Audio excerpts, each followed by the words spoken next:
Adventure is Nigh has a really big disc. Big disc energy. Well, an average-sized disc. I'm, of course, talking about the Adventure is Nigh Blu-ray discs. Season 1 and Season 2 of Adventure is Nigh are now available to own. That means you can watch the river crossing shenanigans of your favorite adventurers, even if there's no more internet. These blue discs include every episode of Season 1 and 2 beautifully remastered, Q&As, behind-the-scenes content, and a commentary track on every single episode. Honestly, we probably shouldn't have done that. We get sidetracked easily. I don't know if you've seen The Substance. I was going to say, I was waiting for a break so I could be like, let's talk about how they use nudity in The Substance. And the first 200 orders will receive covers signed by the cast. Yeah, our DNA might be on those covers. Head on over to our DFTBA store to order your copy or go to adventureisnigh.horse. It's a real website.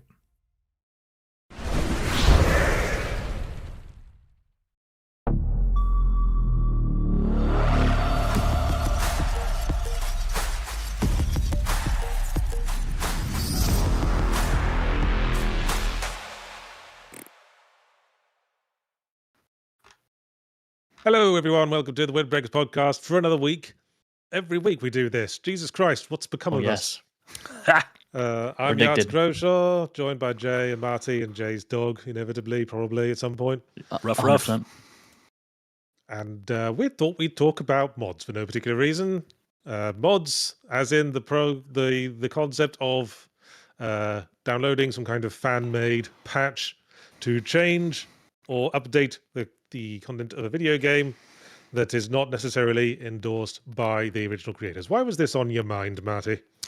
This was on my mind because, in a very Marty way, I've been dabbling in mods more recently than I have in my entire life, and it's because of two things. It's because of Pokémon ROM hacks, and it's because I stumbled upon the world of Nintendo 64 PC decompilation ports, which take some of my favorite games of my childhood, like Ocarina of Time and Banjo-Kazooie, turned them into PC ports of the games, and then the modding doors have opened on them. And it's kind of caused me to become interested in the history of mods, and I went down a little bit of a rabbit hole. So is that literally just emulation? Is that just emulating the N64?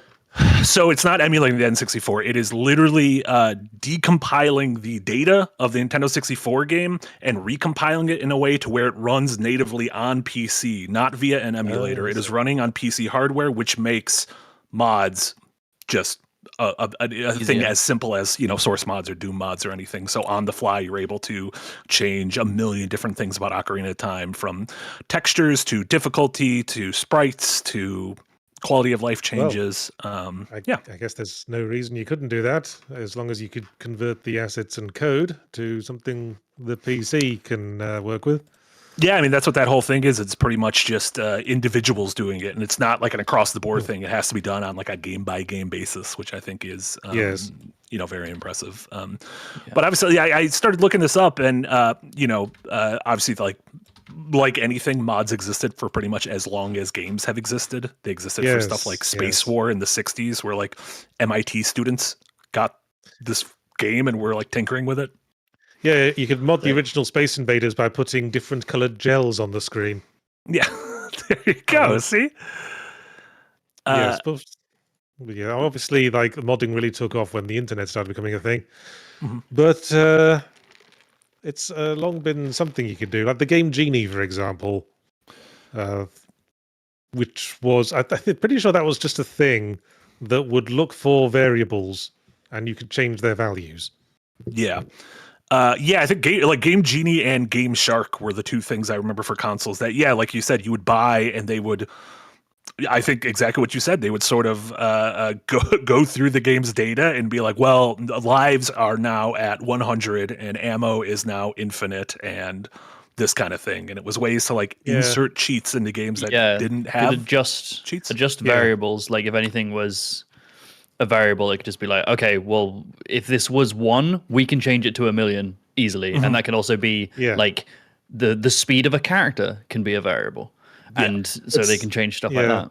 was a bit hit and miss, of course, because if you might want to give yourself infinite lives, but all you know is that you have 3 lives. So the game genie would just return every variable that had the value 3, and one of those has got to be lives, but they could be, friction or whatever. You just had to experiment. Yeah. Really quick, Yahtzee, you might want to unplug and replug in your mic because there is static coming from it.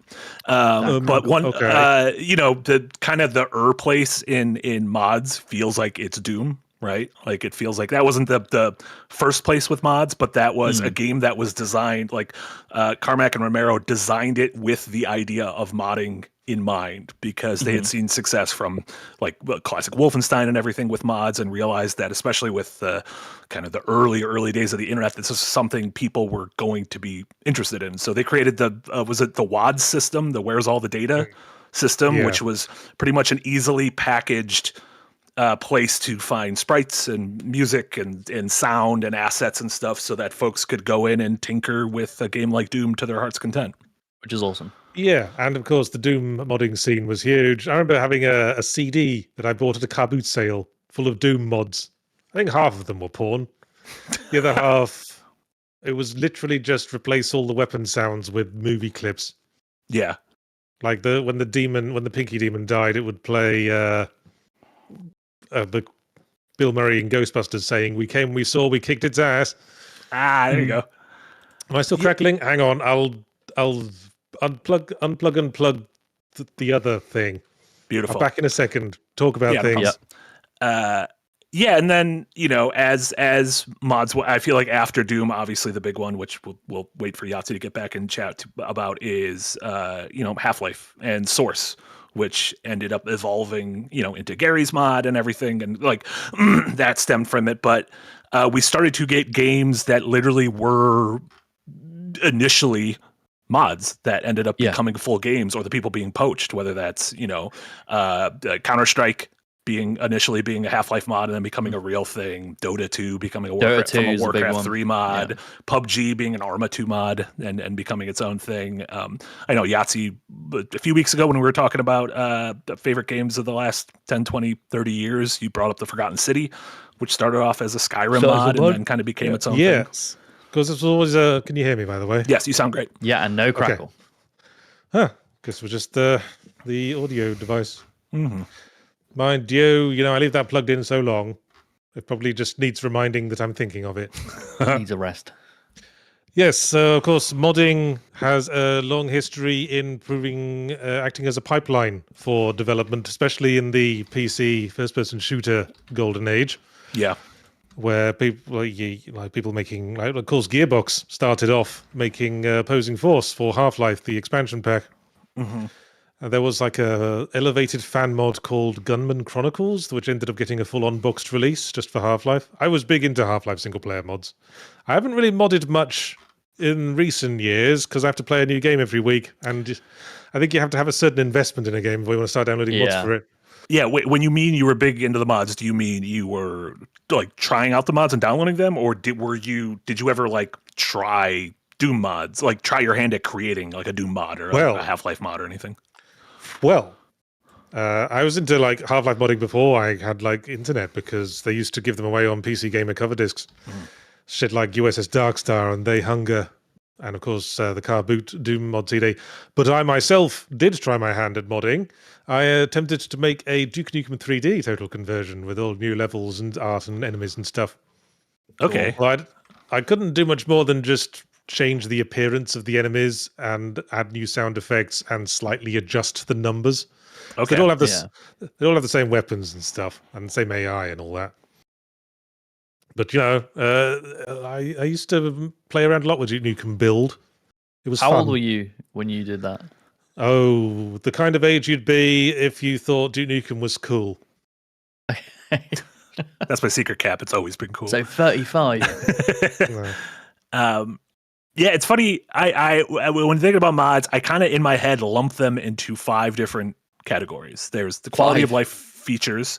So you get your difficulty, your things that can enhance a replay, maybe sanding off certain edges. You have the fix what's broken, which is one of those double-edged swords, which is simultaneously like awesome that fans jump in and will fix a broken game on PC. We've seen that with Dark Souls ports to PC. I remember Resident Evil Village. Someone found out like how to fix the stuttering issue by going in, and that's one of those things that simultaneously like I think it's really cool that fans fix it themselves, but I think it's also, it kind of reminds me of those like heartwarming stories where it's like, look at this 90-year-old who works at Walmart, or this GoFundMe because a family of 5 couldn't afford diabetes care, and you're like, this feels like an institutional failure. And it's, you know, obviously of a much smaller scale, but like if you release a game on PC and it doesn't fucking work and you need the community to fix it, that's a failure on your part. That's not like a beautiful success story. Yeah, it's not something you should rely upon, which is a shame Bethesda sort of gotten into the habit of relying on the modding community. Yeah, Capcom have a lot. Did you ever watch or hear about the drama attached to the Skyrim unofficial fan patch?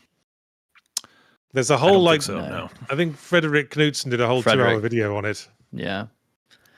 But, I've watched nearly all his stuff, yet to watch that one, mainly just because I fucking hate Skyrim. But if it's about the drama of it, that's interesting. Yeah, what was the drama behind the modding? Well, it stems from the modders sort of getting into the grey area of what constitutes fixing a problem. Like sometimes they try to fix problems with lore or fix problems with, like there was a big controversy because the dude in charge was this huge narcissist, and he decided on a whim that there should be dead Oblivion gates in every city in Skyrim. Sure. And that's not fixing anything. That's like that's just his stamp on it. His idea of what would make sense for the lore. Yeah. And there was a lot of people and someone created a mod just to remove those, and the guy got really mad about it, and I think he tried to copyright claim it or get little lawyers involved. Yeah. What? For a free mod, it was crazy.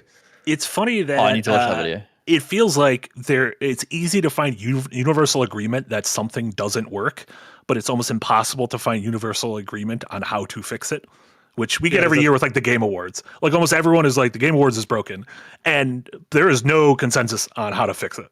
You know, and that's just kind of everything in a nutshell, right? You could point to it and be like, Skyrim's broken, and 10,000 people would have 10,000 different explanations for how to fix it. There's fixing it, and then there's doing silly things with it. I've talked about how graffiti is sort of the equivalent of graffiti in video games is those joke mods people make, like Thanks Obama in Dark Souls.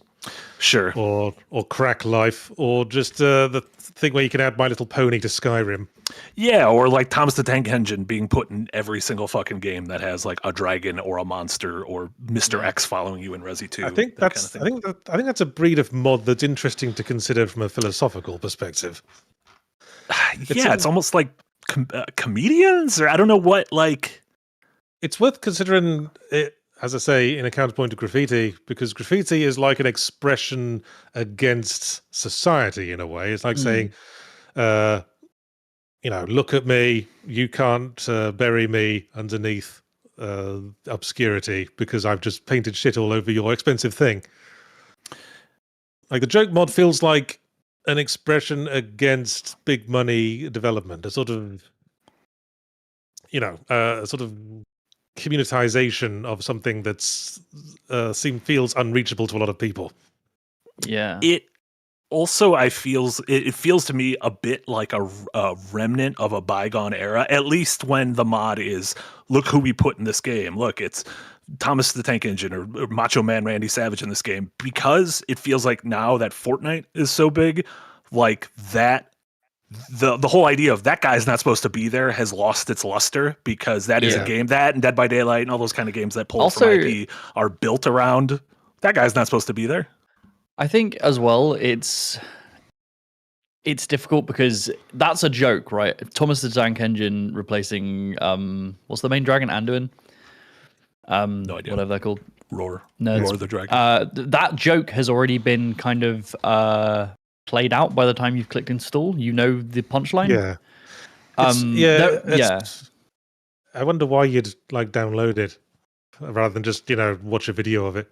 To show your friends that you have it. I mean, I've seen mods of people playing Skyrim where the mod has the companions with AI generated voice lines that are like really weird lines. Those are kind of funny because the NPCs say unexpected things and stuff like that. Not that I'd ever use them, but I can see the comedy in that because you don't know what's coming. But like, like we can see Eric's brought up something on screen. I don't know what game that is, but Shrek in a game. Yeah. Yeah. There's Shrek. What about people who mod games to be sexier? People who make mods to make the game look sexier, like the Half-Life Horn cinematic Dogs. mod. The horn dogs. Yeah. Justice All for the the stuff horn dogs. All the Yeah. Skyrim mods where you can give the female characters big booties and thongs. I feel like that falls under the make things silly, right? Like Well, purview of silly. Yeah, and or you're just a perverted. gooner and whatever. Yeah. yeah. I mean, is it just wanting to be silly, or are some people generally getting off to this? Because these porn mods are very, very popular. I don't know. Gooners. I don't know. The gooner's heart wants what the gooner's heart wants. And it's like I there's guess. an age of person who's like kind of like you said, the age that you found Duke Nukem fun.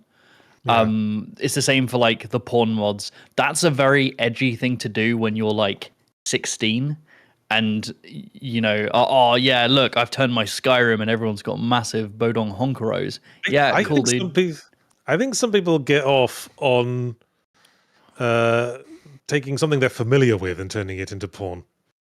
Because it feels closer to home, I suppose. It feels like more like achievable, Alex Vance always acts like she wants to fuck me. Let's elaborate upon that fantasy. There's something about that feels so sad to me. Yeah, that's not like a judgment call. It just feels. But sad also, to me. like, I do think it's kind of sad. I agree with you. But also, hey, if that's your jam, fuck, you're in private. Do what you want. I mean, hasn't porn always been like the pioneer of media technology? Sure, I mean, everything from it's VHS to the internet to yeah, it's driven everything that became mainstream was first taken up by porn. It's one. Oh, why can't it do it to VR? Come on, I So want VR to be mainstream. Because they're too big. VR. They're too scary. They're too big. No. It's all Lady VR. Dimitrescu's. You want VR porn? There's plenty of VR porn if you go looking.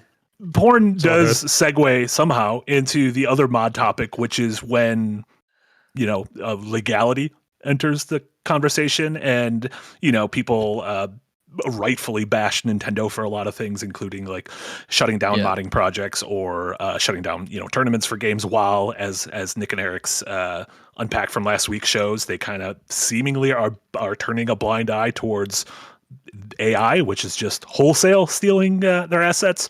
But you get lawsuits where I even think there might have been an early one for the Thomas the Tank Engine one where like Mattel was upset that it felt like by putting Infringing. by putting Thomas the Tank Engine in a game where he could eat people or breathe fire, like that would hurt their IP. And especially that turns if you start charging for your mods, right? That's That the becomes line. the place where it's like, okay, I kind of understand if you're doing it for the love of the game for free, that feels like a legal gray area. If you're charging, then it starts getting a little weird. But then, if you start, if it starts becoming an almost expected part of the industry, like with Bethesda game modding, then if people start putting in the kind of work we're talking about with mods, like I've seen like Sonic the Hedgehog fan games that have people put like full-time job hours into. Oh yeah. I mean, Which those tend to be able to kind of survive as long as the money doesn't become an issue, as long as they aren't paid walled behind a Patreon or anything like that. Same thing with those, the kind of Nintendo ones that haven't had folks go after them are the things like these decomps or randomizers for games like Super Metroid or Link to the Past, or even the Pokemon ROM hacks like the Pokemon Lazarus that I played last year. this might take things in too broad an area, but I do think the whole concept of ownership of intellectual property is kind of fucked in modern society. I mean, by rights, it should be owned eternally by whoever created it. I mean, the whole concept of an IP being owned by a corporation that the original creator has now left feels very iffy for me. Does it feel right, for example, that The Escapist still has the intellectual property rights to Zero Punctuation? Sure. No, yeah. Yeah. for sure. So I always think maybe if we just like kicked the whole idea of legal ownership in the head and just did what Japan does with like fan doujinshi and just let anything go. Yeah, Like, I can see two sides of it. There's porn versions of every like manga that comes out, and it's all like it's all sold legit. No one gets sued for it. Yeah, because like you understand as a consumer that isn't, part of the original IP. Like the I original company suppose. isn't making that. I guess. Like I'm on two sides of it. I think all of these things that are being created are art as much as they are memes a lot of the time, and I think especially when they're free, I think a lot of these corporations should just leave them alone and just let them mod it because it's not really hurting them. But once money gets involved, that's when things can get a bit iffy. For example, I know recently CD Projekt Red shut down the VR mod for Cyberpunk specifically because they requested that the modder stop charging for it and make it free. It was and they a said Patreon no. paywall, yeah. Yeah, it was behind a Patreon paywall, so they nuked it and just deleted it. And this similar thing for World of Warcraft. There was a classic server called Turtle WoW before Blizzard did their own classic servers. And they've been trying to go after them for years, and they've only just been able to shut it down because they found one of their modders was in the US rather than in Eastern Europe. So they've just nuked it because they were trying to like take WoW and put it in Unreal Engine 5, and they're like, you're doing too much. Yeah, I'm curious. I want to ask more about MMO mods because I know that's something you know about, and it's completely uncharted territory for me. But I know, like, wasn't there a like almost like an Oblivion remaster mod that people were doing? Sky Oblivion, I think it might have been called, where it's like let's take Oblivion and kind of build it with Skyrim assets. And that got the rug pulled out from under it, didn't it? So that's what I'm saying. And even like if someone was doing like vanilla WoW or classic WoW as a mod, like then if a company is starting to want to monetize something that feels like it's in the same realm, that's when you start getting like, they're swooping in and being like, the people might get confused that this isn't the thing. Is this the real one or is the one we're making the real one?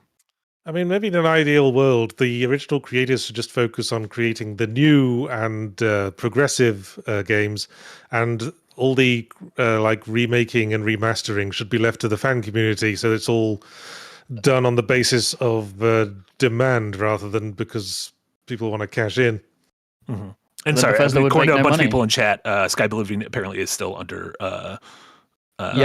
development. And I know Bethesda gave all of the Sky Oblivion team free copies of the game, I believe, of the remaster, which is a nice gesture. And not shutting it down is nice. I respect them for that. Well, as I say, Bethesda are well aware that they have a symbiotic relationship with modding at this point. Oh yeah, they'd shoot themselves in both feet if they. I mean, they went into Starfield. They went into Starfield fully on the assumption that it would be that the modders would fix all the problems. And then the modders were like, "Sorry, this is beyond us, guys. Sorry." Yeah. Is like kind of Bethesda games. I guess if we just lump them all in, that's like one of probably the 5 biggest modding games. Right? You have Doom, you have Half-Life, Minecraft, and then maybe GTA. Like, are those the biggest kind of sandboxy? Let's fuck around and see what we can do with these. Whether it's ranging from goofs to quality of life things to total conversion mods that ROM hacking used to be pretty huge when emulation was a big thing.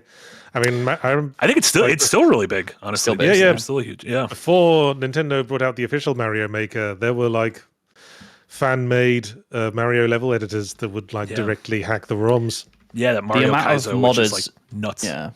The amount of modders who are going to be birthed from like playing Mario Maker as a child is awesome. Like Mario Maker 1 and 2, I think are fantastic games just for that like creativity explosion and just like that kind of small dip into like, this is how levels are made. This is how you do level design. It's great. It's going to birth so many modders. It's awesome.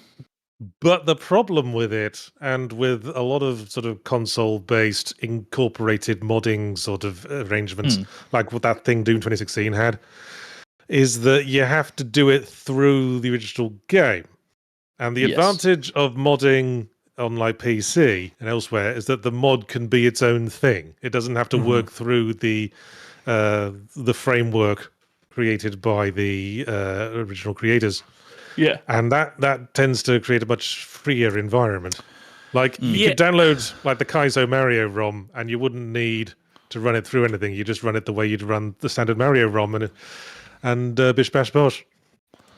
Yeah, I think with I think kind of like you said, the difference is for Mario Maker, it feels like it is more going to be the inspiration for kids to want to grow up and explore the deeper waters of modding, which I think is kind of what Jay was talking about. Whereas like, a thing like the Stanley Parable was started off as a Half-Life 2 mod, and then like that was a direct kind of one-to-one. Oh, the thing I made here can now be spun off and monetized. Exactly. And you can't really spin off when you're dealing with something like Dreams, which is absolutely embedded in the original. Yeah, that's such a depressing, Dreams, when you actually look at its features, is like an incredible piece of software. I guess Roblox would be the more like universal. Yes. For some reason, Roblox is almost completely passed me by as a concept. Maybe It's fine. I literally didn't even have it on my notes anywhere for this, even though it's probably one of the biggest current. I'm fine with us not touching Roblox. I mean, without touching it, it's still like a thing that's like. Look, have we just completely abandoned the ambition to draw in younger audiences? Roblox is huge with the kids. I know. I'm less caring about drawing in the younger audience and more of like, this is like Roblox is going to be like a case study 10, 15 years from now of so many devs who grew up on Roblox or got their start in Roblox. And whether that's a good thing, like whether it's, they started here and bounced off into bigger and better things. Like I hope something like Five Nights at Freddy's is for like kids falling in love with horror, or whether it's this has ruined everyone's fucking brain. This is melting. I think it's fine to start with that sort of thing in the same way it's fine to start with fan fiction if you want to get into writing. Sure. But things are going wrong if you stay there. Gotcha. If you're still writing Twilight fan fiction into your 40s, something's gone wrong. Yeah. Yeah. Like you say that Roblox is going to be a case study in the future. I think it's going to be a court case. Like a court case study. Yeah. That shit's rough. The thing with the mods is that I feel very reluctant to install a mod that like fixes a game or like fixes the game mechanics, because in many ways that sort of breaks the immersion for me. It's like the moment you mod a game, you're sort of subconsciously acknowledging that this is just a thing that can be changed. You know what I mean? Yeah. And when you're at a game. Well, maybe this is me speaking more as a reviewer, because I'm sort of in the mindset of judging a game by the way it's presented. Sure, in a very like a snapshot of time, right? Yeah. That package with the bow. Yeah, like your review of Cyberpunk from when it came out, sure, is not like indicative of what Cyberpunk is now, but it was very indicative of what the game was. It's a time capsule. Yeah. Yeah. It's like, sorry, I lost my train of thought. I think glanced at the super chats and my brain went somewhere else. I've done that multiple times this episode. I do think it's disingenuous. I've had it in a few episodes of mine where we'll have critiques on like design or narrative or whatever, and then somebody comes in and is like, well, you didn't download this one obscure patch to fix those issues, and that's on you. And it's like, well, you shouldn't have to do that, right? It's with Bethesda. You shouldn't have to have an unofficial Skyrim mod. We should be revolting that that's even a thing, but we don't, and we haven't. So I think their existence creates a thing that is separate from the game that exists, right? Like I had the same thing when I was streaming New Vegas last year with Jess and Jack, and people were like, "Why aren't you playing the modded version?" I'm like, "Well, this is my first time playing anything Fallout, and I kind of want to just play this is the version that if you would download it on Xbox, this is what you'd play." And it feels like those crazy, souped up modded versions. That's almost for like, okay, if I really liked something or am interested in something, then a second playthrough or like a re-examination or a down the road, check it out. If you want to be, you kind of don't even consider modding something until you're already invested in it. And if you need to mod something to get invested in it, that's the process working in the wrong order. Yeah. I will say, because people kept nagging me about it, I have downloaded the Black Parade mod for Thief Gold. And I've played the first mission of it and haven't had time to go back. But yeah, seems nice. So is that kind of one of the like just adding levels / campaigns to a thing? It's like a full on like total conversion with okay. with cinematics and everything. Oh wow, that's impressive. Yeah. That's awesome. You know what was really good, which I've still haven't finished and I need to go back to, was the myhouse.wad. WAD. I haven't played it, but I have watched the Power Pack video about it that goes through the whole thing, and I'm like, yeah, that's a very impressive work for a mod. I haven't heard of this. What is this? It's kind of it's like a Doom mod that almost turns it into like House of Leaves. It is like a kind of fourth wall breaking it's a sort of puzzle game. It's sort of creepypasta adjacent thing where it was like it showed ARG. up out of nowhere on the Doom World forum saying, hey, check out this map of my friend's house that he made that I found on an old hard drive, and without saying anything else. And then people started like deep diving, and it turns into this crazy House of Leaves style odyssey that and there's this undercurrent that some kind of like horrifying thing happened to the creator.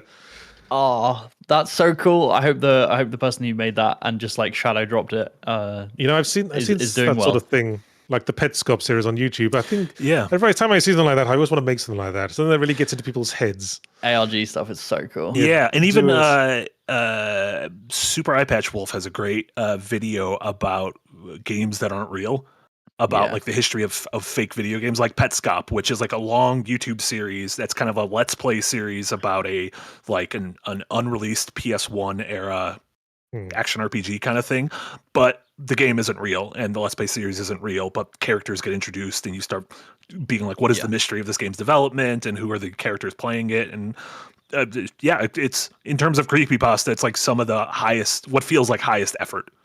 Yeah, Wendigoon's got some great episodes on that as well.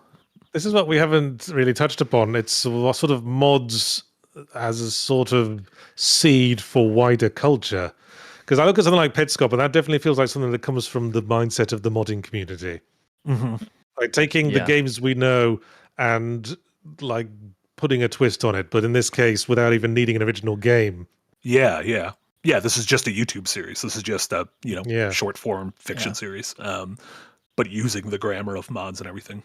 Yeah, which is cool, and we might get more of, because I do think mods, in the early 90s, and we're talking about Doom mods, I think it was a very specific flavor of Doom players who were engaging with mods, right? It was like almost like hacking, right? It was like it felt like counterculture or subculture or anything. Whereas now mods feel, especially just for PC gaming, like feel ubiquitous, like feel like a thing that anyone can kind of get into. It takes a little bit of like elbow grease, but some games make it extremely easy. Yeah. Weren't you saying that we basically owe the whole genre of the walking simulator to modding?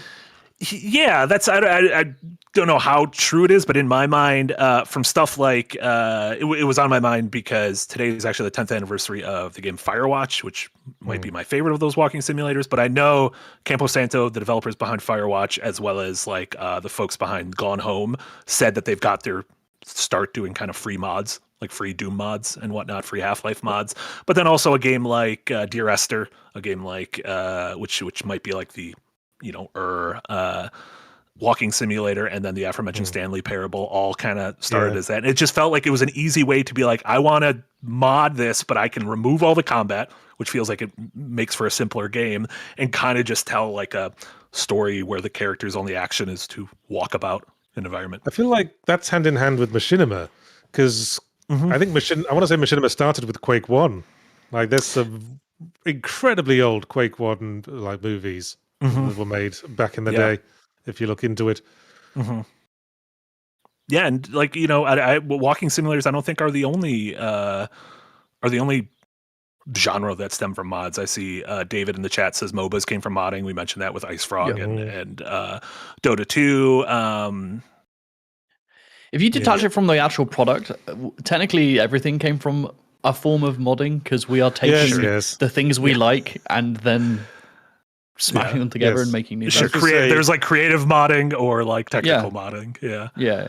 So I think in conclusion, mods are sort of the DNA of video games as a whole. They're always a thing that's going to be clustered around it, like Blight Town underneath Filing Shrine. Yeah. Yeah.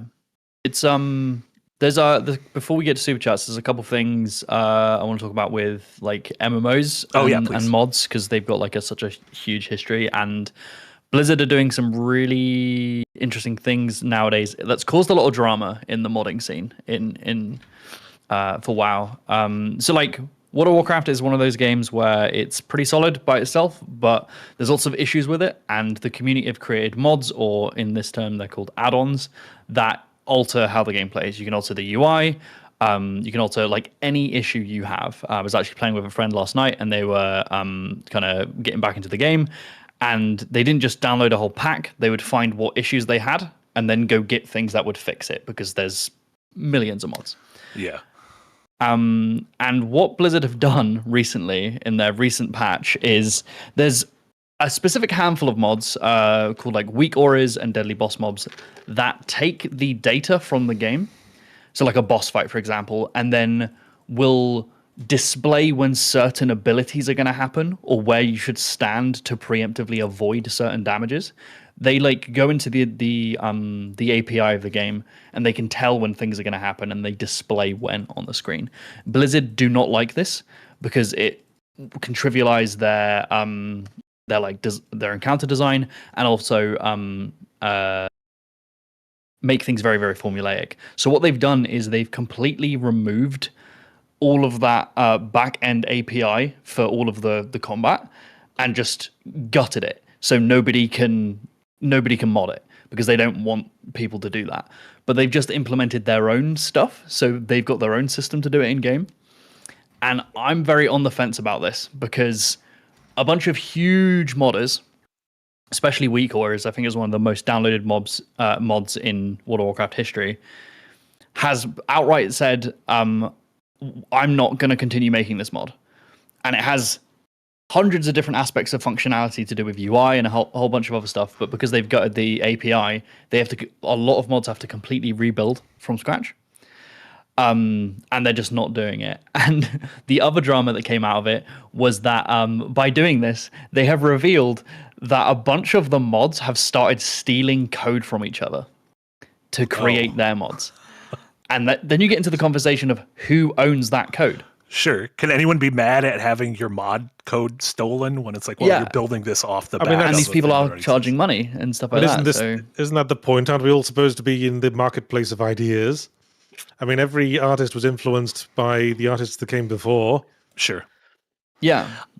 I do think it's interesting that, like, I kind of, it's not going to be popular to defend Blizzard, but I understand where they're coming from in a shared world like WoW, to where some of these mods can feel like you giving people advantages that other people don't have. Whereas if Yeah. you're modding Well, a single quite. player thing, But they've or, put like, those tools in game, so they've actually given it more widespread, adaptation. Like my friend who doesn't engage with installing mods can now hit a checkbox in game and have the same thing as me, if they want it, rather than having to go to like CurseForge or like a third-party website and have to download it and look into it. And I think that's good. I don't begrudge Blizzard for doing it. If they completely said no mods ever again, like Final Fantasy 14 has if we catch you with mods, like if we find proof that you have mods, we're banning your account permanently. oh, wow. Yeah, like, so DPS meters are a big thing in WoW, like tracking how much damage everyone's doing, how much healing everyone's doing, interrupts. It's a way for you to like link it in chat and say, hey, you're not pulling your weight. It's kind of toxic. If you mutter and you can download DPS meters in Final Fantasy 14, but I've heard things of people saying you're doing low damage in the chat in Final Fantasy 14 and being immediately banned, because that means Because you there's have no a way they mod. should know that. There's no way you should know. Yeah, So they just ban you immediately. Jeez. And like WoW hasn't done that. They've just been like, hey, we're going to remove some of the combat API, but we're going to give you in-game tools to do it, but on our terms.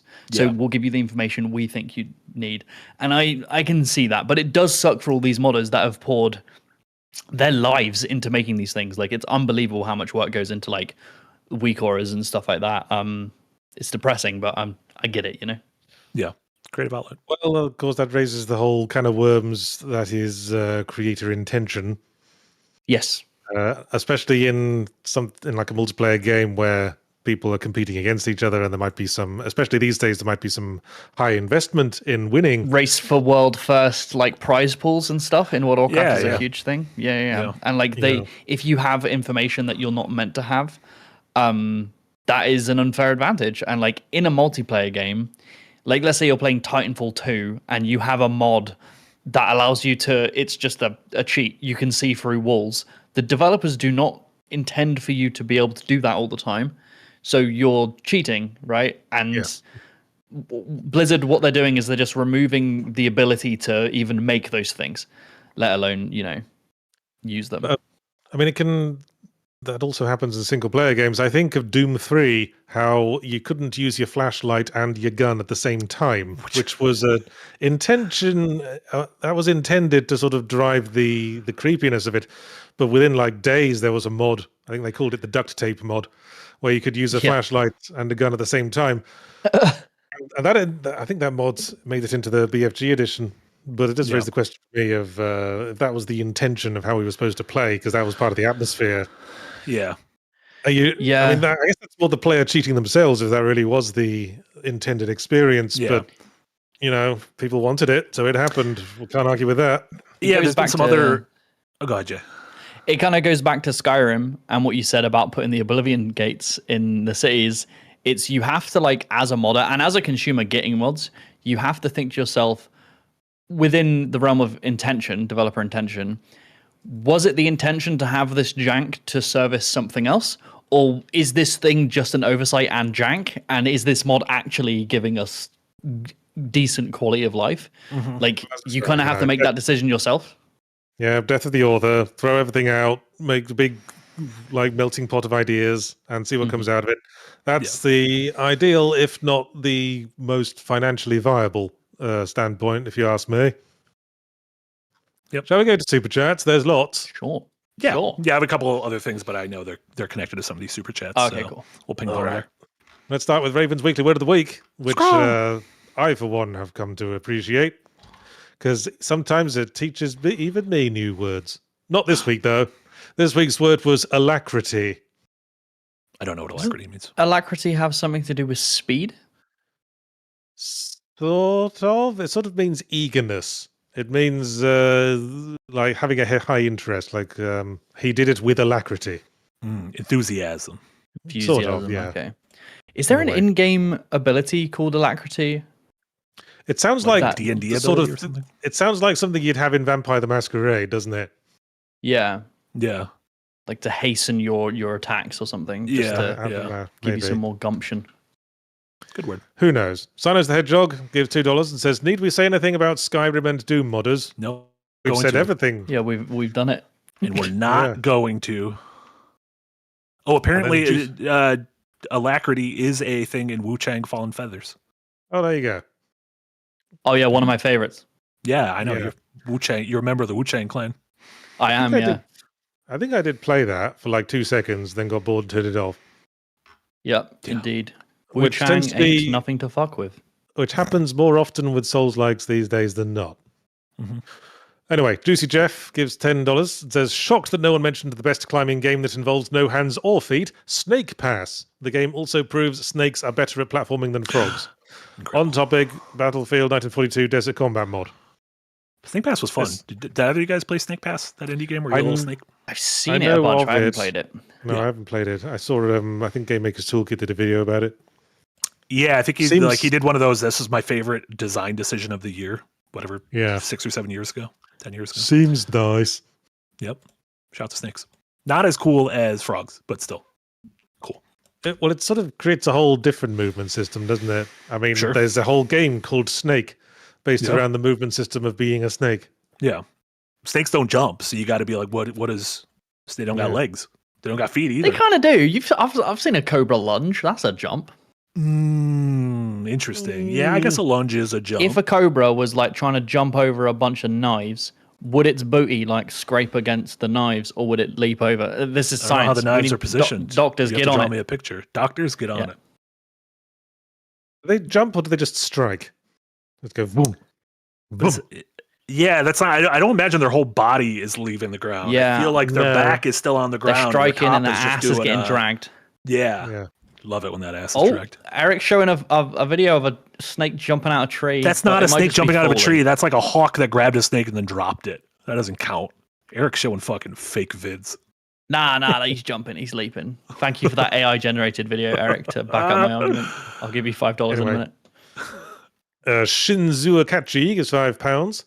Says, I've been getting into the GBA/DS Pokemon games and have started exploring the world of ROM hacks. Have you guys done the same? Have any recommendations? I messed around briefly with, because I used to play like Aria of Sorrow a lot over and over again. So I got like a ROM hack that would like randomize all the weapons to give a replay and a fresh spin. But in practical terms, what ended up happening was that I get like the best sword in the game as like a random drop from an enemy like 2 hours in. And then there was hardly worth playing anymore. Yeah. Fucking Clave Solish for life, bitches. My two ones that I've been diving into, and I can't believe I didn't mention these at the top of the show. These both require friends, rip. But the first one is multiplayer Mario 64. Oh, yeah. Very fun. It's a mod that basically puts you and a whole group of friends. I think you can have like hundreds of people in it at once. You can all go to the different paintings and get stars at the same time, or go into the same painting and target different stars at the same time, and you're collectively moving towards the end goal. Extremely fun. The other one's a little bit more complicated, which is Archipelago. If any of you haven't tried Archipelago, I've been trying to get some kind of video series on it I was going to say The Escapist. Whoa, throwback. A Second Wind for a while. It's basically you're all playing different games. So let's say I'm playing Pokemon Emerald, Yahtzee is playing Hollow Knight. When Yahtzee opens a chest in Hollow Knight, it does not give him Geo or a charm.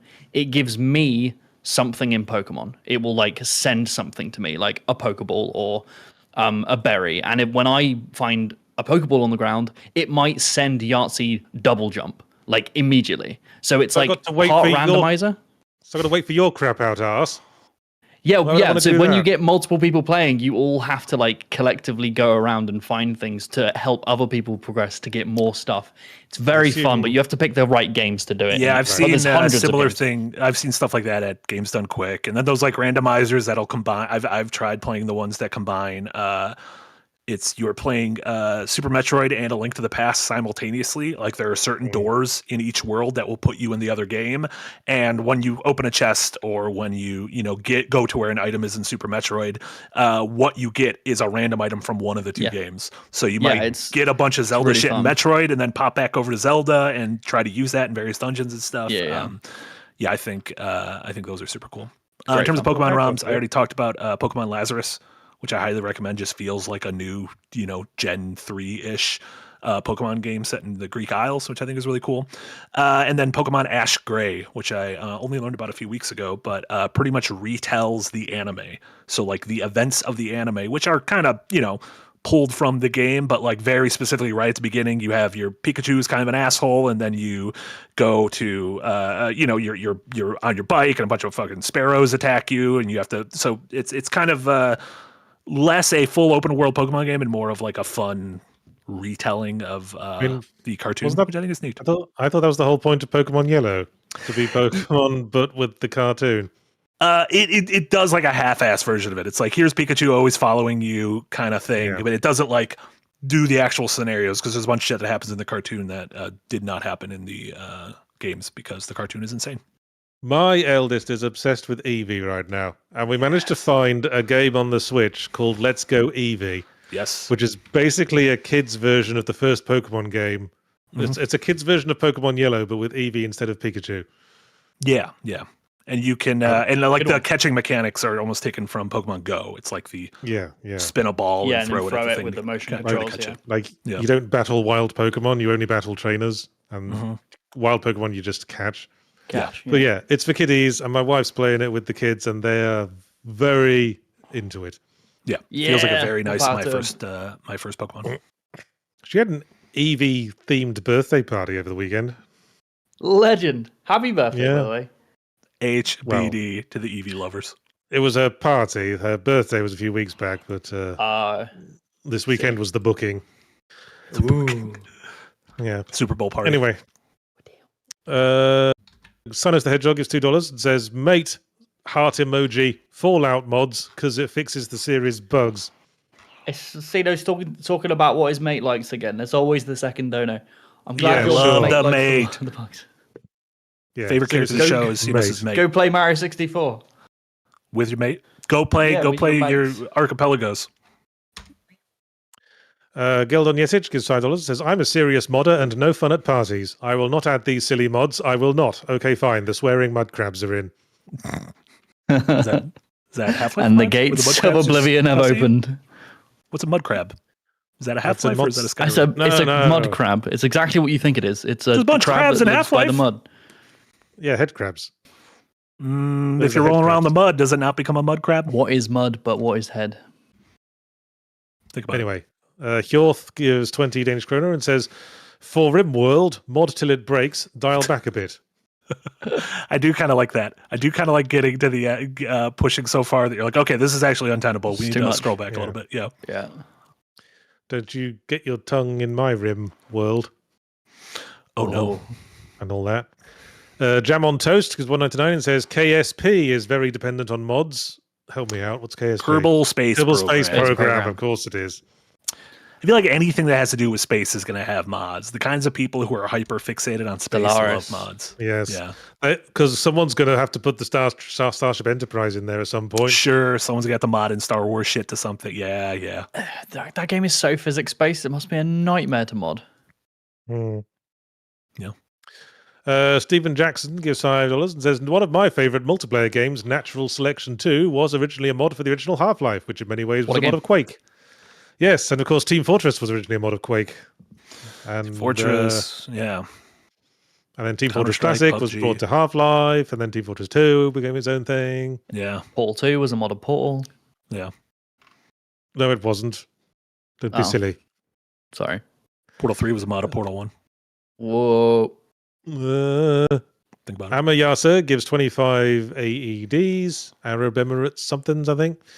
Yeah. And says, somewhat related, my ideal game is a New Vegas, VTM, Bloodlines, etc., Western RPG mixed with Friends slop. So RPG multiplayer mods are my favourite. What's the time until someone makes a friend slot, like a elevated friend slop? Does that exist? Like highbrow, you know how there's like elevated horror now, like A24 and Jordan Peele make elevated horror. Do you think I don't friend slots know. can become a thing where it's like, oh, this is elevated friend slop, this is artisanal farm to table friend slop? Is slop an inherently elevatable thing? Is it like polishing a turd? What about sloppy joes? People like sloppy joes. I'm going to say something controversial. Let's hear Maybe the unelevatable aspect of that is the friend. No. Can you have a sit down elevated like I think the thoughtful point of- time while playing a fun thing with friends? I think the point of friend slop, as implied, is to have something to hang out with your friends in, and in that case, you can't really have something that demands too much attention to itself. Yeah. If you see what I mean. And I think Yeah, it if- is interesting that a game like Baby Steps Yes. shares things in common with the friend slop genre, but is single player and tells a single player story. You could even argue Cairn, like, you know, to compare Cairn to the other big climbing game of the moment, Peaks. Yeah, like, you know, they have a similar core conceit, I guess, of climbing, and they do handle climbing in sometimes funny and unique ways, but they could not be more different in terms of what they end up succeeding. Okay. Peak is friend slop Cairn. We've figured it out. Yeah, or Cairn is slopless, friendless Peak. Cairn is Peak. Let's peak something. Boom. Anyway, Tyra Rain gives $5 and says, I have to shout out Enderall, a mod that converts Skyrim into a new world setting and story. Total conversion mods are an underrated mod category. Especially these days, those things usually come out many, many years after the original game's viability. Yeah. I mean, there's like massive total conversions for shit like Jagged Alliance that are like bigger than the original game. Yeah. Give people time to really get their teeth into it, I suppose. Man, the dedication these modders must have to make Yeah. an entire new RPG for Skyrim and then release it for free, mainly because I they know. kind of have to. Doom- It's crazy dedication. Doom total conversions are insane, especially ever since they released the source code, like officially. Yeah. Madness. Witticism gives $10 and says, I wrote a paper on mods during law school. Most mods are unlicensed derivative works and are therefore copyright infringement, but most mods fall under the fair use defense so long as they're free. They're free. Yeah, that's where, like we were talking about before, that seems like you Yeah. can pretty much get away with it, but as soon as money gets involved, that's where things become kind of sticky.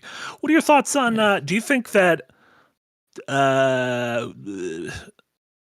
developers, for lack of a better term, owe us anything in terms of releasing the source code? Do you think it's nice when it happens, but it should not be expected?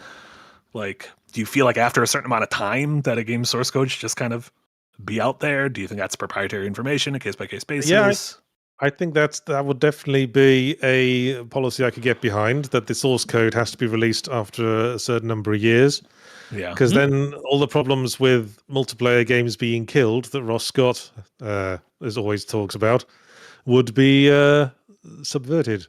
I think it should be legally required if you have a mass release that people pay for that requires an online service. If you shut down that service, the source code should be released for free, and no legal action should be able to be taken against people trying to mod it to make it playable. Yeah. Yeah, that would I be a can get pretty behind that. simple solution.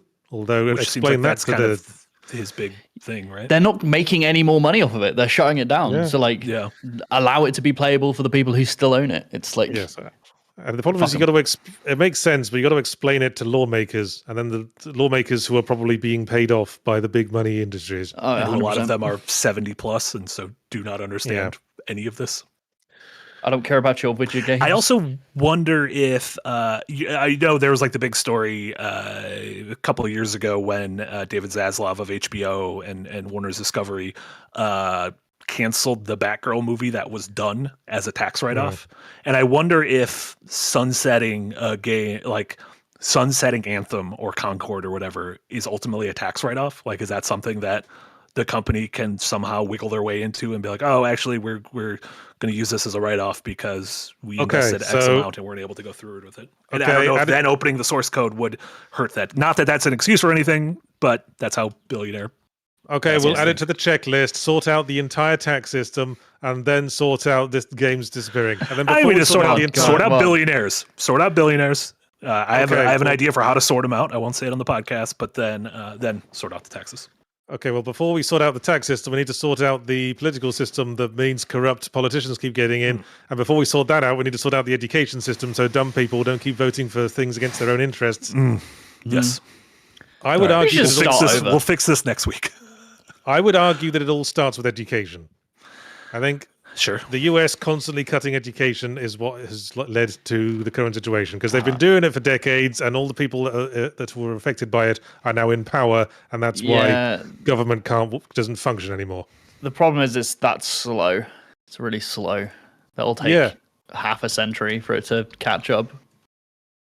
Well, and when you have people like the current Secretary of Education being Linda McMahon, the former co-owner of WWF, who has no business having this position whatsoever and is vehemently anti-education, being at the helm of that does irreparable work for generations to come. Uh-huh. Oh, yes. And we fix it with continue the slide into idiocracy. Anyway, let's talk about something less depressing. Well, because it's Sonic. Sinus Oh, no, the I like Hedgehog Sonic. gives $5 and says, favorite mods are for Sonic 3 and Knuckles or Frontiers to make them actually good. Ooh.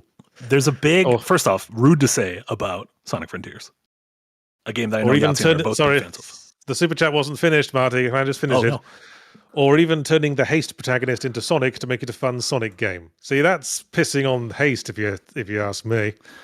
It is pissing on Haste, but also, like, do you remember anything about the characters in Haste? Because I sure don't. I remember she had a big bum. She had a big bum. That's always important. Love a big bum. glasses. I know there's a big Sonic. One of the big Sonic fan things is Sonic P06, I believe, which is the like full kind of conversion remake.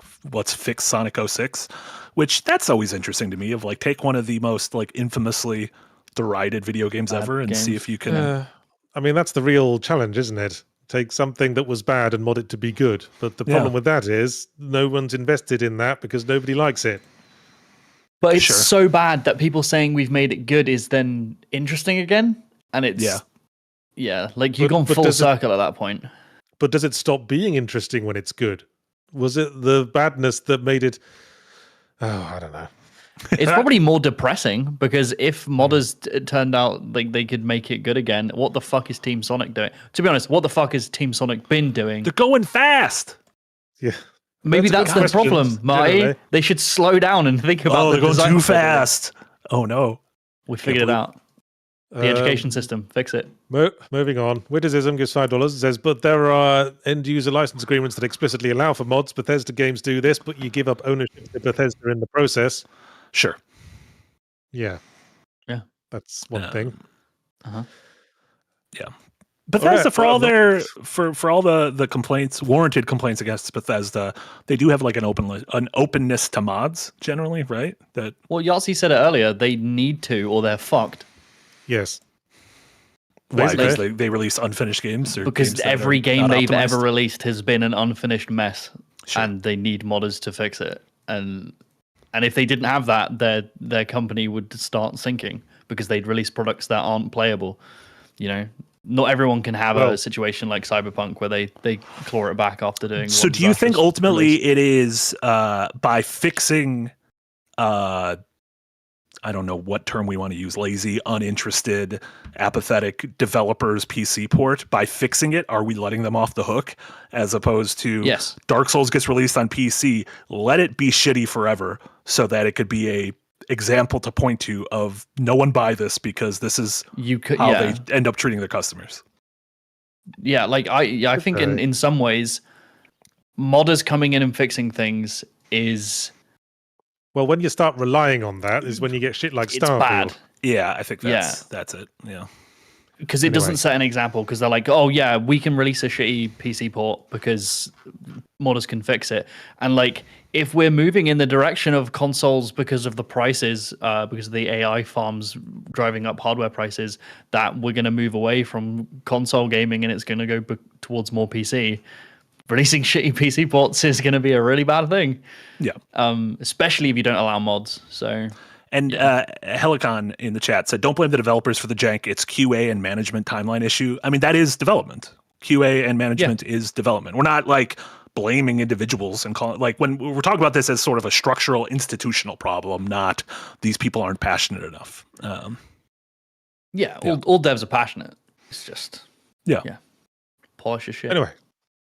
Got to move on. There's a lot of these. Silos the Hedgehog gives $5. Says played / recommend a free college student project named Evo/Wave, a 3D collectathon with retro visuals and plot themes about old versus modern game practices. Okay. I like 3D platformers. They are nice when done well, but then like that doesn't mean as much. Sovereign gives €10 and says, I have a fondness for mods that actually try to fit into the game naturally. Less MLP in Skyrim and more like new monsters or weapons that actually fit in world. The former just breaks my immersion. Lore friendly, I believe, is the term you're looking for there. That's what the Skyrim community calls it. Quick, put the Oblivion gates in every major city. It's lore friendly. It's lore friendly. I'm gonna sue you. What's MLP in Skyrim? Am I insane? I don't know. My Little Pony. My Little Pony. Yeah, like there are a bunch of mods who just add complete like different quest lines or a follower that hasn't been put in the game but really fits in lore wise. That's awesome. I don't know. I feel like as I was saying earlier, the act of downloading a mod like that sort of breaks an eggshell that was previously intact. Yeah. And suddenly it's like, why put up with anything? Because everything can be changed. This world is no longer a rigid thing. I feel like if you've got that far though, you're already aware that the game is just pixels and numbers and dialogue, and you're just adding more pixels, dialogue, and numbers to your tastes. Yes, my immersion has been broken, and I'm not going to be able to overlook that anymore. Yeah, fair. That's to say, it's like turning on no clip in Quake and then just flying around the levels until Yeah. all the mystery is gone. It's a shame. Sonic the Hedgehog again comes back with $2 and says, anyone here like nude mods for The Sims and Tomb Raider? I mean, nude mods for Tomb Raider, maybe I could get because Lara Croft is very overtly supposed to be a sex symbol. Nude mods for The Sims? That feels a bit quaint, a bit domestic. I don't know. I mean, where's the that fantasy feels like there? something that like a horny 15-year-old. I don't want to judge people if you're. I mean, you might be a horny 15-year-old in the body of a horny 30-year-old. So I don't want to judge anyone. But Just about to say Gooners get it. Unite, but don't, because that'll probably be too powerful. Gooners Unite. Where's my Gooner party at? I guess it just thanks. feels like non-sexual nudity to just perv on someone in the shower. Sure. And it's not even really perving because they're not a real person, so you're not getting that sort of illicit thrill that comes from perving on someone. Damn, we got the perv master here. Yes, I know all about Master perving. 5000. Mindule gives mouse button on this $2. purse. Mindule gives $2 and says, where are my full new campaign Baldur's Gate 3 mods? Well, be the change you want to see in the world, Mindule. Get to it.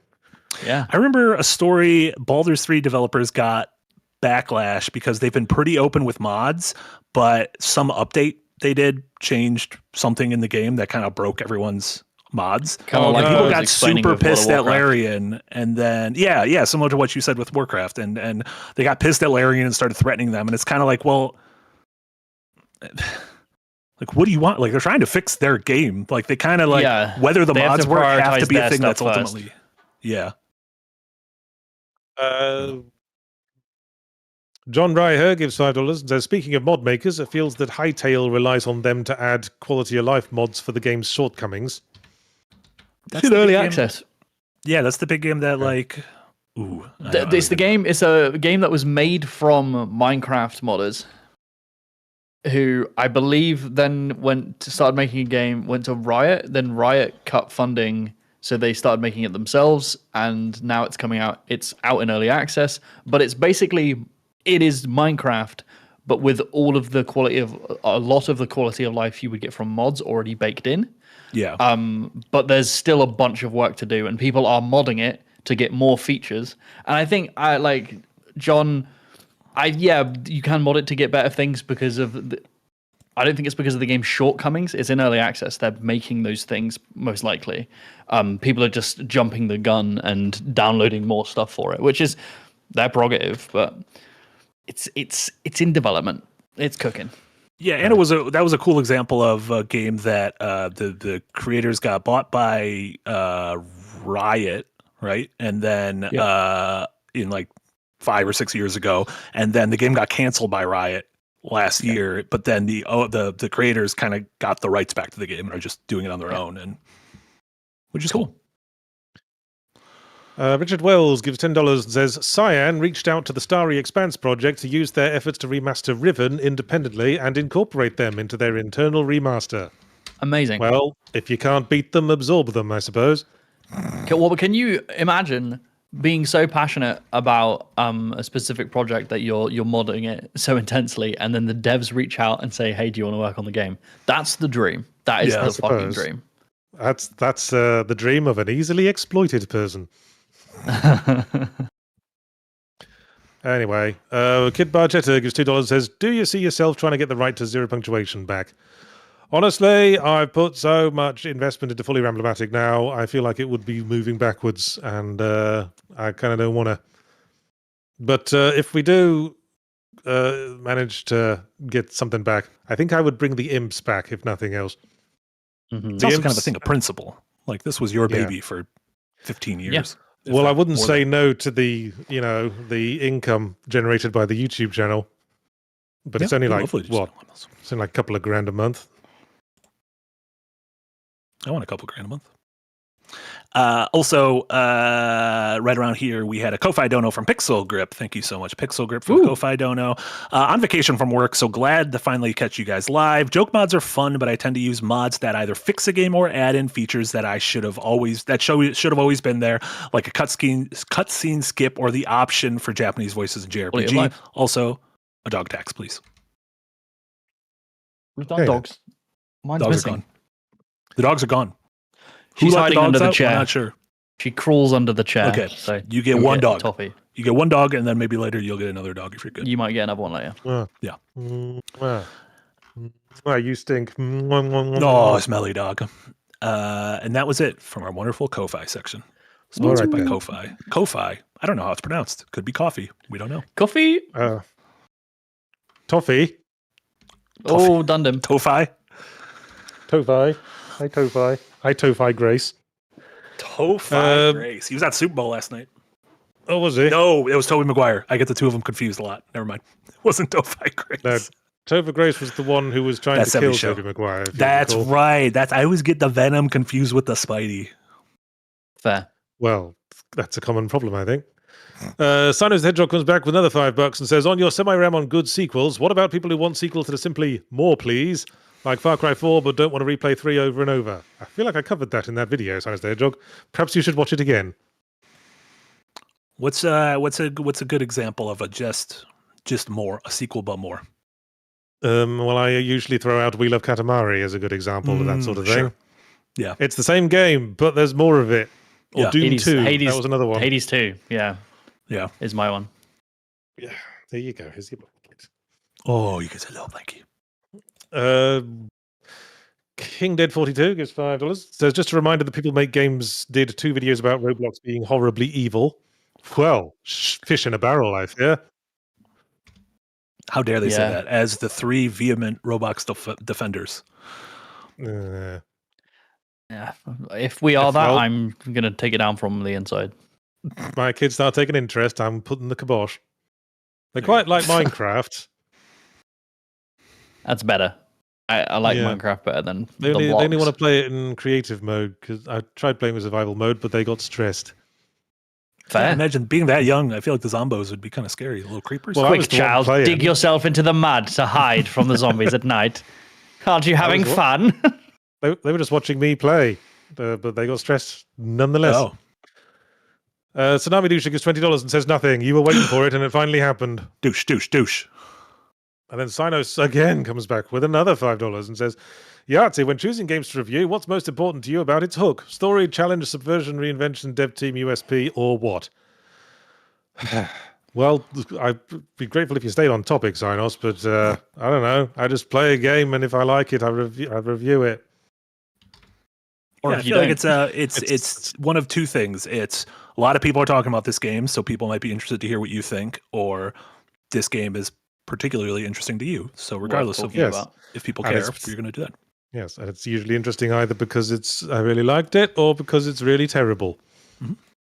Also, I think you might have skipped one from Vivinimus. Shit! The Venomous gives $5 and says, My Venomous. favorite mods are the ones that restore stroke complete cut content from unused files in the original game. Ever played those? Ah, you mean like Hot Coffee for GTA San Andreas. That's got a storied history. Got to get my incredible Yeah, sexualized. we've got a good video on it, right? Yeah. Yeah. From Jenna? But you Yeah, know, and people there's a lot of stuff like in Half-Life, there's a bunch of monster models that don't actually get used in game. You see them all the time in player-made mods because it's nice to give them an airing, I suppose. Yeah. Didn't people finish KOTOR 2? KOTOR 2 was like a famously, Knights of the Old Republic 2, kind of famously like an unfinished game that had some assets flipping around there, and folks finished it, which is nice. I don't know. I hadn't heard. Yep, I believe so. Yeah, a couple Well, people in yeah. chat just mentioned it. There you go. Rod Skate Dude gives $10 and says, modding on Gran Turismo and Forza, old console exclusive ones, are going some places. Depending on console gen, you can have new cars, ports of cars from a sequel to the previous, or vice versa. Sounds. I think it's neat, similar to how I was talking about like playing Ocarina of Time and Banjo-Kazooie in a way that feels different to me. I think it's neat when people figure out a way to do that to these old games that were locked on consoles of 25, 30 years ago. Yeah. I think it's neat. More power to you. Yeah. Diane Spencer gives £5 and says, I've always been a fan of rockers, lol. Okay, Marty, do you get that? Does that have something to do with mod? Is like mod fashion? Yes. Mods Okay. is also a name for a fashion movement that I want to say began in like the 60s England. Gotcha. And the rockers was sort of a counter movement, and there was like a notorious beef between the mods and the rockers. I didn't understand the reference, but I assumed that that's what it was. By looking at that, I looked at the title and I was like, what word can be misconstrued as a goof? And I figured it was that. There you go. Good goofs. That's a good goof. Diane Spencer. GG. GG. Resident Chuni, member for 9 months in the value tier, says, were total conversion mods brought up? I've been playing Fallout London, which is an entire new game built on Fallout 4 that I'd have honestly paid for. Yeah, I tried that out. Didn't really stick with it. Yeah. How do you feel on donations for these mods? Rather than like you have to pay for it, but like, hey, if you enjoyed this, you can donate to our Ko-fi. Well, I think that's how a lot of them do it, and that's kind of the only way you can, really. Yeah, you're not paying. The thing is free, but if you like it, then you can tip the devs. I kind of feel like all devs should have like a tip jar open, and if I like a thing, it's not expected, but like if I play I like it when a game is free, and then they're like, oh, you could pay for like a $5 soundtrack, and I'm like, I have no desire to get this soundtrack, but I'll give you $5 because I liked the 3 hours I spent with your free thing. Yeah, there you go. Let's just do that for games in general. Let's just not charge for them ever. All games are free. But you can tip if you want. All right. Well, you get to work on implementing that, and we'll see where we are. Jam on Toast gives $1.99 and says, Chrysopelia, group of snakes that glide. Who's Chrysopelia? I don't know who this Holy is. shit. Is gliding jumping. Oh, they're flying snakes. Yeah, so it turns out that video Eric put is kind of real, but I think it's fake. So okay, it's real, but I don't believe it. Well, the snakes have to jump from a high spot before they can glide. Isn't that just falling? Suppose. That's just falling slowly? I suppose. It's not really jumping. Like Link doesn't jump high, but he can jump off a tall place and glide down. That doesn't count as him being a good jumper. He can jump, though. He can jump a little bit. He's got a little like... The local of Innsmouth gives $10. Says, if games were created with film, we'd be seeing 12 Angry Men and Ben-Hur tie-ins right now. Hopefully the N64 mods lead to easier 3D game dev for small teams, and we see more evolution in the medium. See, there's a kind of a limit to how easy you can make 3D game development, because you still have to, at the end of the day, you're always going to have to work with three-dimensional movement, three-dimensional coordinates, textures that have to be looked at from every angle. It's a big headache, and it is orders of magnitude more complicated than 2D game development. Yeah, it's one of the things I know you and I have continued to disagree on. You think that Nintendo will someday do a 3D Mario Maker, and I just feel like that's almost like a bridge too far in terms of complexity, unless they figure out a way to make it very simple, which they would be. Most of the kids can figure out Minecraft. They can figure out this. Like I said, if they just made it grid-based like Minecraft, it would probably be pretty easy to make. There'd be limitations, Mario levels. I still believe. I mean, I agree with you. It probably wouldn't be like a Dream-style thing where you micromanage every fucking vertex, because that's just too complicated to do with a controller. It's drag and drop. But if it was just like grid-based 3D like Minecraft, probably be easy. Is there a game? Is there something called Drag and Drop, but Dragon like DRAGON? Drag and Drop. Drag and Drop. Well, like a match 3 puzzler. I'm going to bet money now on there already being a game on Steam called Drag and Drop. Okay, I'm looking. Dad? There are several games called Drag and Drops. Haha. Drag and Drop. There you go. Anyway, it actually looks kind of cute. Resident Chuni gives $5 and says, on what Jermaine said earlier, my brother is a physics major and his Kerbal Space Program is so heavily modded, it takes between 10 to 20 minutes just to load. So yes. Fucking legend. That seems insane. A game taking that long to load. I know it used to kind of be like that sometimes, but like that just seems insane. I don't know if I want to play a game in 20 minutes. I don't know what I want to do in 20 minutes. You bring someone home for a date and you're like, oh, do you want to see my Kerbal Space Program level? Yeah, I'll be right back. Press load and like you have to go make a martini. Watch a whole episode of fucking Office. Yeah. That's so baller. Yeah, I used to make I used to play games on a Commodore 64 with a tape deck, and that would be about 10 to 20 minutes to load. Jesus, you know the feeling. I sort of have a nostalgia for that time in my life. You could get some reading done. I remember installing Metal Gear Solid 4, and it took so long, and Snake would just smoke a cigarette the entire time. He was just chain smoking for like half an hour while the game installed. It was great. Jesus, yeah. Rein it in, Snake. Yeah. Covered in Sponges gives $5. Says half the fun of modding Skyrim is spending an afternoon accidentally breaking your game, then methodically rebuilding your mod order. Well, you do you, man. That feels like a puzzle game I wouldn't play. Like every scenario is like, oh no, the game's not starting, and you need to go in and figure out why, like what mods are conflicting or what code isn't correct. Oh god. Well, I guess you could make a sort of post-ad indie game along those lines. Like, what was that one where you have to set up? What's that one where you have to set up a LAN party? I think we did an ad for it. Oh yeah, that's right. It might have been called LAN Party Adventures. Yeah, that was a fun one. Yeah, that was a very dad game. B Smalley 11 gives $5. It says HOI4 Hearts of Iron. I want to say is interesting. Mod allows IRL poll radicalization and allowing bespoke political RP for any proclivity. PDX low key most impactful bad studio IRL. I understood those words, but together they made no sense. It felt like you were trying to get a message out of like across the Iron Curtain. No, write it in a way. You've just started like a sleeper agent. Someone watching this stream has just gone and killed everyone in their house. Hearts of Iron 4. In real life political radicalization, allowing bespoke political roleplay for any productivity. The last sentence throws it. PDX. Okay. Oh, maybe PDX is a developer. Paradox. Paradox. Paradox. Low key. Most impactful, open brackets, bad, close brackets, studio, IRL. Okay, I think we decoded it. I like it. Be sure to drink your Ovaltine. A crummy commercial. Waiting for Seaman 2 gives 100 arses and says, I want Marty to play Lethal Min with someone who likes Pikmin. It's basically Pikmin inside Lethal Company. It's quite cool, but I don't know who even likes Pikmin at Second Wind. I like Pikmin, don't you, Marty? Yeah, Jess loves Pikmin. Yeah, but it sounds like it's like a multiplayer thing. Wow, it does look like Pikmin in Lethal Company. This seems neat. Is it like, are there monsters though? Oh my god, they're so big. The Pikmin are too big, I think is a problem. Are you supposed to be very small in Lethal Company? Is that like a... No, I think that's just a big... or maybe the mod makes things bigger because you're meant to be like Olimar or something? There are big monsters in Lethal Company. Oh, I guess Olimar is small. Like the Pikmin aren't... Olimar and the Pikmin are tiny, right? Yeah, because you're like running around a backyard and like a sand castle is huge. Yeah. Susiguru 2000 gives €10. Says, I look back fondly on ye olde blood patch that undid censorship in German versions of games. Fun fact, the Y in ye is not a Y, but an old rune called a thorn, which made the th sound. I knew that, Susiguru 2000. I did not. I've been educated. Like TH used to be, there used to be a letter for just TH, and it looked so much like a Y that it is now commonly misread as a Y, and that's why we say ye olde instead of the olde. Oh, interesting. Yeah. Fun fact about German censorship.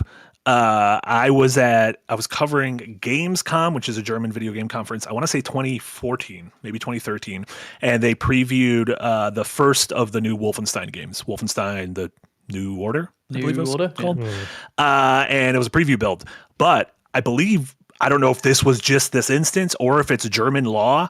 They didn't allow and it was the first level of the game where you're kind of like storming the castle, like the Castle Wolfenstein. They didn't allow swastikas to be displayed. And so every swastika was pixelated out. And let me tell you, that castle, lousy with swastikas. It was the weirdest experience of like playing this game of being like, everything is censored. Is this how the game is going to be?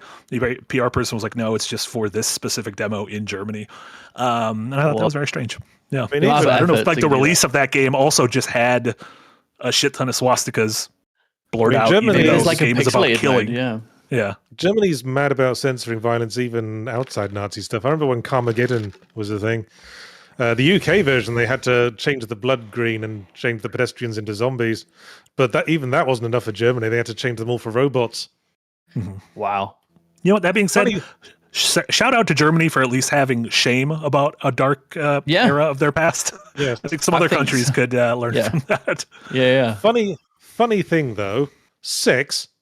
basically A-OK. Sex and nudity in German games, they don't really have much problem with at all. Sure. I understand that, because like if they do have like a feeling that might influence kids or whatever, sex ain't really like, showing sex ain't really gonna hurt. but just showing people to kill each other. I get Also, it. this might surprise you if you have like a pop culture understanding of Germans, but Germans are surprisingly okay with public nudity. Good for them. Like San Like Francisco. the average person, they just go to Free the public park, nipple. just go to public park, take all your kids off, sunbathe, nobody cares. Free the nipple. Tsunami Doucher said Marty, in Call of Duty 3, the German version, they changed the blood green and the soldiers were aliens trapped in human bodies and shooting them freed the aliens. Shouldn't Freed that be the other way aliens. around? Yeah. Freed the bodies? Free the soul of the people rather. I like it. What? Shout out Germany. Mad.